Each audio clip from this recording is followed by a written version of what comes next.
आपका? जी, मेरा नाम कामना जगन्नाथ है और मैं भभुआ से हूँ।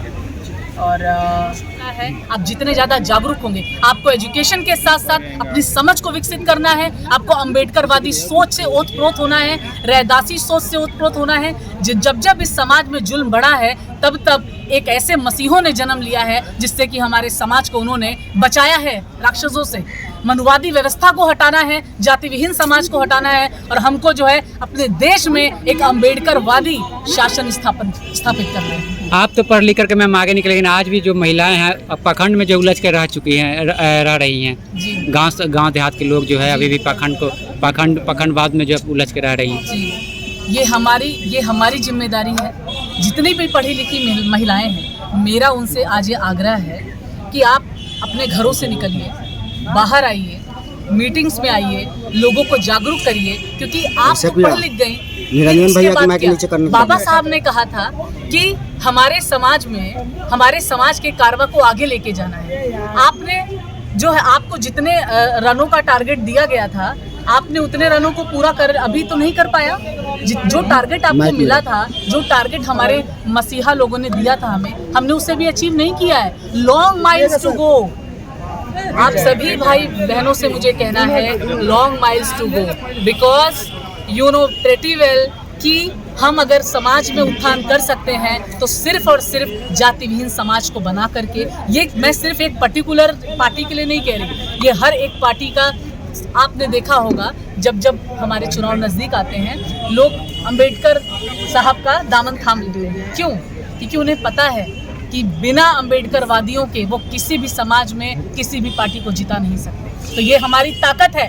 गर्व से कहो हम चमार हैं, गर्व से कहो हम चमार हैं। मैडम, आप रैदास जी कल्पना किए थे मैडम हैं, और एक एक कर चमारों को लगातार टारगेट करके मारा जा रहा है। क्या कहेंगे? अभी छात्रावास के बाहर भी लिख करके लगाया गया बोर्ड की चमार भारत के लिए हानिकारक है, चमारों भारत छोड़ो। और आप करेंगे गर्व से कहो चमार है, ऐसे कैसे होगा? सुनिए मेरी बात ध्यान से, इसके पीछे भी एक लॉजिक है। क्यों मारा जाता है चमारों को? जो सबसे ज्यादा आवाज उठाता है, सबसे ज्यादा उसी की आवाज को दबाया जाता है। क्यों आज चमार सबसे आगे निकल रहा है? आप किसी भी डिपार्टमेंट में जाइए, आप देखेंगे कि हर पदों पर कौन आसीन है।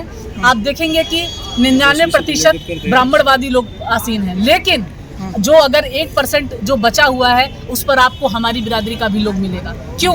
क्योंकि उनको वो जागरूक हैं, क्योंकि उनकी समझ विकसित है, उनको वो इनलाइटेंड हैं। ठीक है। और जितना ज़्यादा चमार जो मारा जा रहा है, बहुत दुख होता है सुन करके।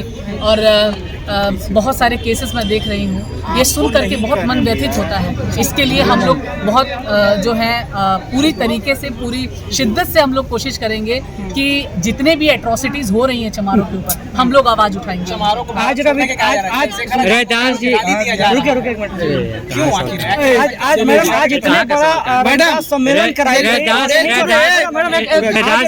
इतनी बड़ा सम्मेलन किया गया, जयंती मनाई गई। बिहार के औरंगाबाद में ही रविदास जी की मूर्ति को तोड़ा गया, लेकिन इस पर कोई भी नेता बोलने को तैयार नहीं है, कोई भी सामने आने को तैयार नहीं। और यहाँ पर जो है इतना बड़ा रविदास जी का नाम का जय जयकारा क्यों किया जा रहा है? देखिए, रविदास जी का नाम का जय जयकारा ये आप लोग खुद से पूछिए कि क्यों किया जा रहा है। आप लोग अगर रविदास जी के बारे में पढ़ेंगे ना, तब आपको पता चलेगा कि रविदास जी इस देश में परम ज्ञानी, परम गुरु, सदगुरु, संत शिरोमणि गुरु रविदास के नाम से जाने गए। क्यों जाने गए? क्योंकि वो पहले ऐसे संत गुरु थे जो कबीर के समकालीन थे, और उन्होंने ये बात बोली थी, जो ईश्वर का रूप है, जो ईश्वर है, वो किसी पर्टिकुलर कास्ट का नहीं है, वो सभी का है। ठीक है। और जाति विहीन समाज की बात भी उन्होंने की। उन्होंने गौतम बुद्ध के विचारों को उजागर किया। सोचिए, 2800 साल के इतिहास को उन्होंने उजागर किया। तो रविदास जी की आज जो जयंती मनाई गई है, वो इसलिए मनाई गई है क्योंकि वो महान सदगुरुओं में से एक है। आज आपने देखा होगा, हर गली नुक्कड़ में आपको सदगुरु, संत, महाराज सब मिल जाते हैं। आशाराम बापू तक को संत लोग कहते हैं। बताइए, क्या वो संत कहलाने के लायक है? नहीं। जो रियल में संत है वो हमारे गुरु रैदास जी। समाज की बात करते हैं रैदास जी, लेकिन आज भी समतामूलक समाज अगर देखा जाए तो धरातल पे नहीं है मैम। लेकिन सभी लोग जो है रैदास जयंती मनाते हैं, लेकिन समतामूलक समाज नहीं है अभी भी। बिल्कुल आपने सही कहा, क्योंकि हमारे देश में सेक्युलरिज्म है, धर्मनिरपेक्षता है। इस देश में जो है, इस देश की खूबसूरती है अनेकता में एकता, डाइवर्सिटी में यूनिटी, डाइवर्सिटी इन यूनिटी। तो जब जहाँ पर हर धर्म के, हर प्रांत के, हर जाति के लोग रहेंगे तो वहाँ पर कुछ ना कुछ आपस में द्वंद्व आपको दिखेगा, लेकिन फिर भी हमारा ये उद्देश्य है कि हम लोग आपसी भेदभाव को छोड़ करके प्यार से रहें, ठीक है। और समता मूलक समाज की जो सपना देखा था हमारे बाबा साहब ने, हमारे रैदास जी ने, हमारे लोहिया जी ने, वो उसको भी हम लोग उसी पथ पर है, उसी पथ पर जो है हम उसको पूरा करने की कोशिश करें। मैं अम्बेडकरवादी हूँ और मैं कट्टर अम्बेडकरवादी हूँ।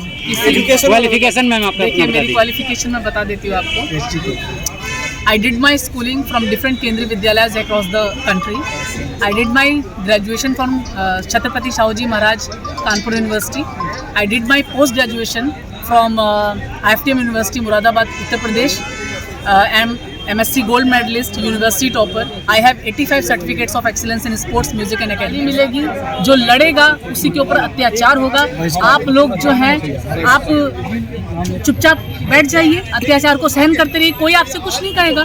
आप एक कोने में बैठ जाइए। इस देश में कितने सारे ऐसे लोग हैं जो पढ़ लिख करके भी आज अनपढ़ और गंवार हैं, पढ़ लिख करके भी कोई उनके अंदर समझ का विकास नहीं हुआ है, ठीक है।